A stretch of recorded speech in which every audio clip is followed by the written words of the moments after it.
Welcome back to What Arty Noobs with General Disturbance. This is a 105 leFH18B2, the French Tier 5 Premium SPG that we've all come to know as either a leaf blower, a leFH, or leFH if you happen to be jingles and you're suffering from some sort of anti-Arty disease. And most Arty players know as Fifi La Pew Pew, and it says that on the side of the vehicle. Yep, because this is a skin that came from Jazz and Sir Rusty. Well, this one is sitting on the south spawn of Siegfried Line and is under the command of ProvoBob.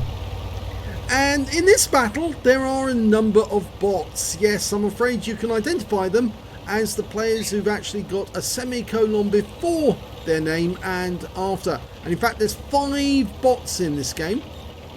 Only 5. You can probably see them actually in the list there coming up on the screen. Yes. A few, 5 on each side. Well, ProvoBob's looking for a target to shoot at, and he's aiming up the other end of the battlefield. He's got a 105mm light field howitzer. That's where you get the leFH from in the name.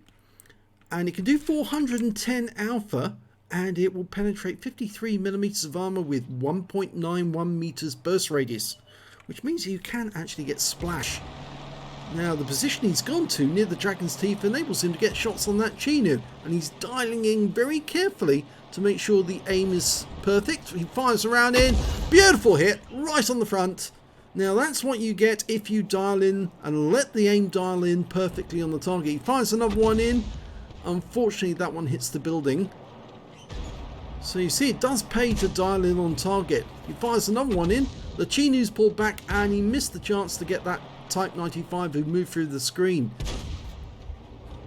Now the reload time is very quick with this Arty. It's normally around about 8 to 10 seconds depending on what you're carrying. You might be carrying premium consumables, and if you've got a rammer and a gun laying drive as well, it's very quick.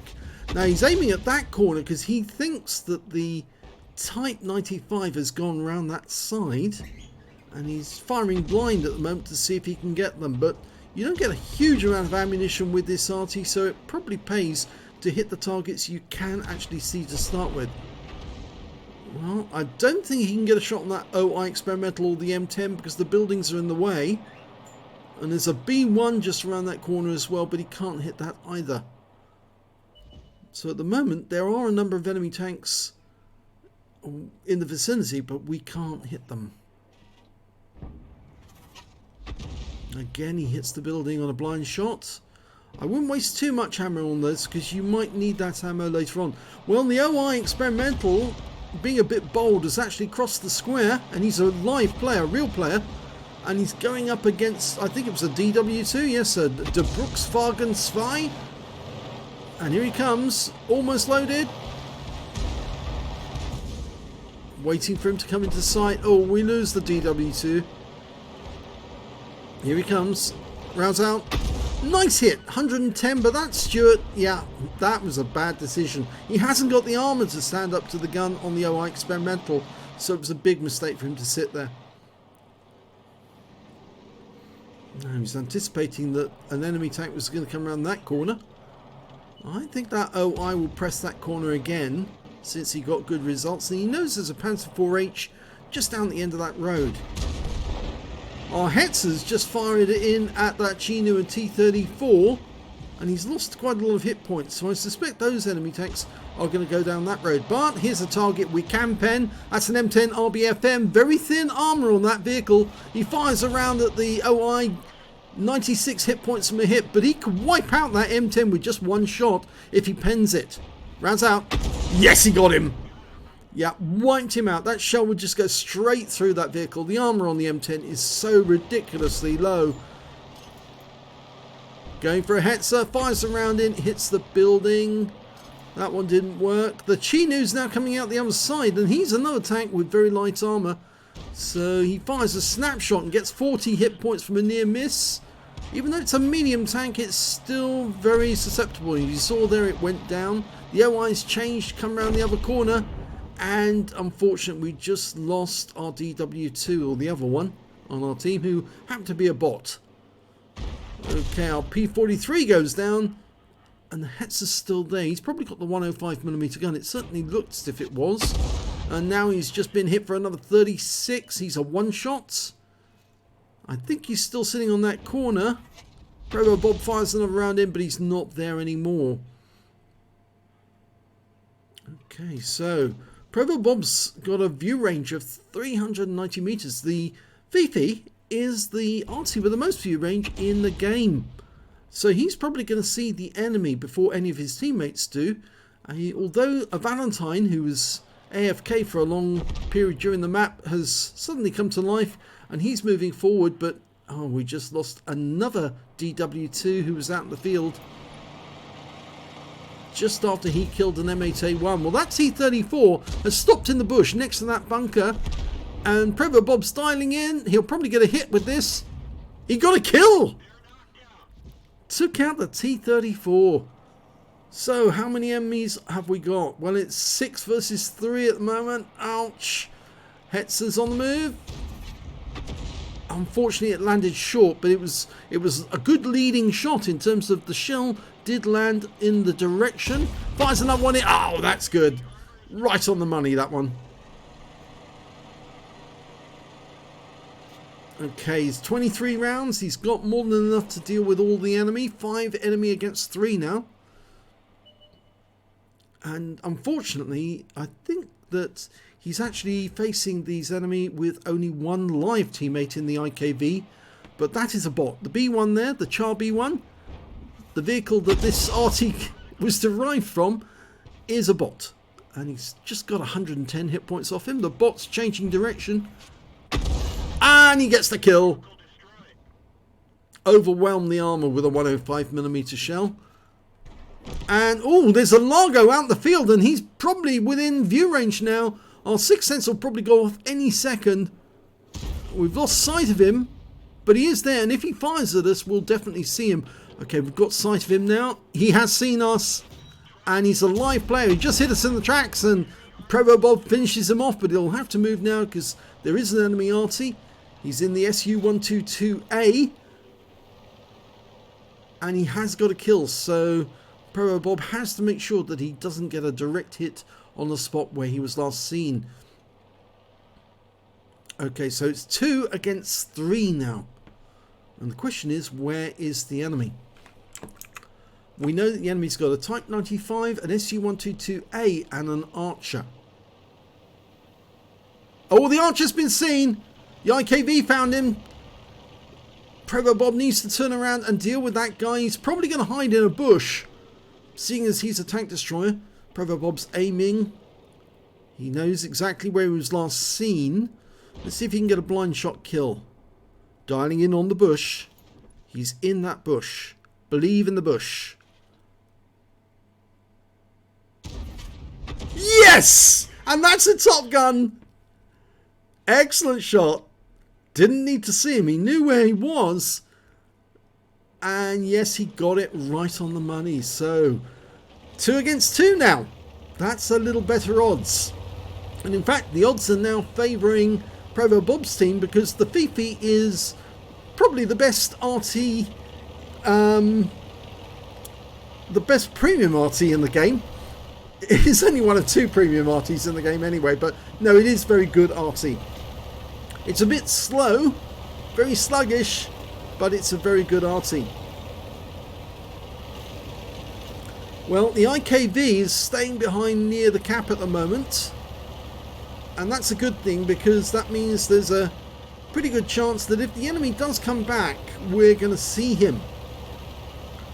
Now, he could cut straight north here at the moment, but I think he's headed over to the far west side to make absolutely certain that the enemy can't detect him. And he's doing the in-out thing with his button, with his mouse button, which induces sickness in some people. So what we'll do is we'll take control of the camera now to avoid him upsetting some of the viewers.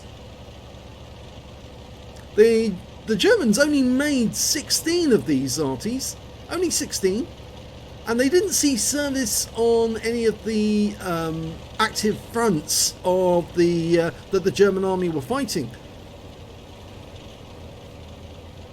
The Germans were very impressed with the Char B1 as a heavy tank. It was, in the Battle of Stone, one of these tanks, or Char B1 rather, took 140 hits from Panzer Mark IIIs, Panzer Mark IVs, Panzer 38Ts and other tanks, Panzer IIs and Panzer Is, and survived them. Didn't suffer any human damage at all, just huge number of rounds. They counted the rounds that it impacted on the vehicle at the end of the battle.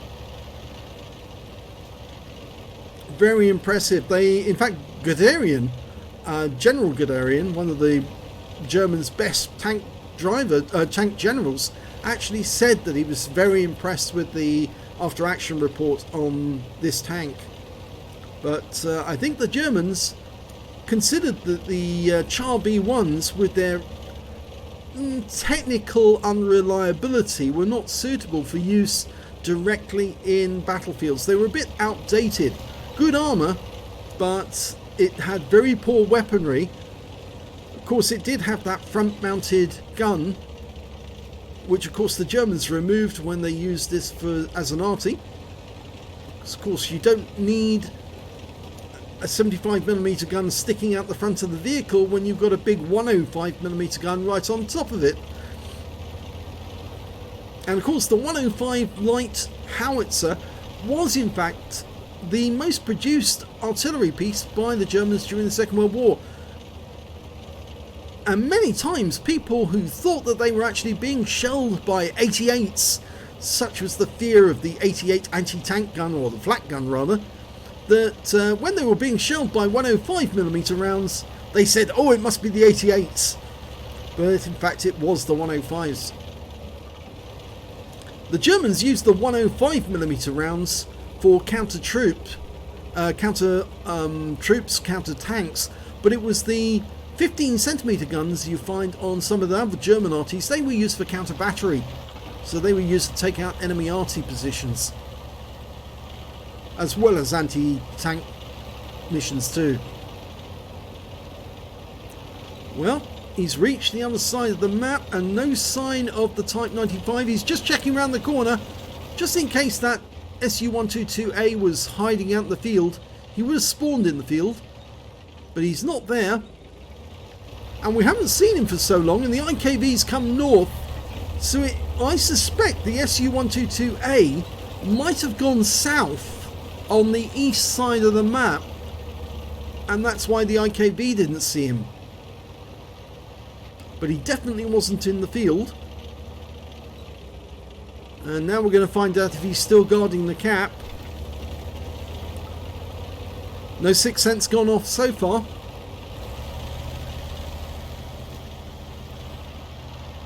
We still don't know where the Type 95 went, but the Type 95 is, I believe, being driven by a bot. Yes, so he could have just found himself in a cul-de-sac and not been able to drive out of it. I'm afraid the bots are not that clever. Well, ProvoBob's now capping. And the enemy's capping, so one of the enemies got south, and I suspect that will be the Su-122A. And there he is, he must be. The tree just went down in the cap. I don't know if you saw that. Yes, just to the right there. He fires around at that position. Now, let's see. Does that position respond? Will we see any tracer from that spot? He's fired another random round in. He's got 16 rounds. Yes, there was the tracer. Exactly where... No, you're looking too far back. A little further, a little short, and slightly to the right. No, a bit further up. That's it. Well, he didn't get a result from that one, but it is there. I'm sure he's there, unless he's moved position. Let's have a look. We should get one more round before we cap out. He fires. He did pull back. He did pull back after that shot, but we've capped out to win because the IKV joined us in the cap, and that's the end of the game. So no counter battery in this game. Let's have a look at the end of battle stats. Well, it's a first class tanker for ProvoBob in the 105 leFH18B2. He managed to get a bruiser medal for getting at least 5 critical hits. He got 18 in that one. He got the high caliber for dealing the most damage in the game, and he also got a top gun. So 2 battle hero medals in that one. He got a win 8 of 4,797. Now let's have a look at team score. Well, we can see that these are the real players in the game, and he did get the highest damage, 1,600 hit points of damage. The next high scorer was the OI Experimental with 1,212. After that, it was that M10 RBFM who took a round straight on and blew up, 947 hit points to him. And after that, it was the IKV with 785. When it came to kills, again, ProvoBob's got the highest with 6. The T34 managed to get 4. When it came to base XP, he's top on that one as well. So he's got the top in all 3 columns, 922 base experience points for him. And the next high scorer was the P43 with 474, and then the IKV 103 with 471. He fired 31 rounds in that game, got 9 direct hits, 3 penetrations, 11 splash. Damage of 1,600 hit points, of which 1,142 were up more than 300 meters. He received 1 hit from the enemy. It was a non-penetration. Yes, it was from the Largo out in the field, and he aimed it badly and aimed at the tracks, and of course it just didn't get through the armor. It could have actually aimed at the bodywork of the vehicle, even on auto aim, and it just wouldn't get through the armor. It's too strong. It's a heavy tank by nature, and if you fire around at the strongest armor, obviously it's just not going to go through. So he blocked damage of 75 hit points, damaged 8 of the enemy, killed 6 and did 272 hit points of damage resistance, and he got 69 capture points in the game, so unfortunately he missed out on getting an invader medal. He earned 43,076 credits from the game, and after repair and ammunition resupply, took away 39,078 credits. He got 32 bonds from that game as well, which is quite surprising. Must have been 25 for the Veni Vidi Vici, and probably picked up some for the high caliber and Top Gun. 1,383 XP, 553 for this being a premium vehicle, and 1,936 altogether. Now, I did have a communication from somebody who actually watches our videos on a regular basis, and he said, why do you spend so much time going through the team scores and the detailed report? Well, there's a lot of information in these M pieces that actually tell you exactly what happened. Like, it can actually tell you if you penetrated any of the enemy tanks. So by looking at these results, specifically, let's have a look at that M10. Well, we can see from these end results, he did penetrate that vehicle and did 360 hit points, and the shell went right through his armor. He also penned 2 other tanks in this game. The Largo, he died with a pen shot, and I'm not sure, I'm looking for the other one. Can't see which one it was. Oh, it's very odd. Oh, he penetrated the B1 as well. So he must have gone through the side armor on that heavy tank.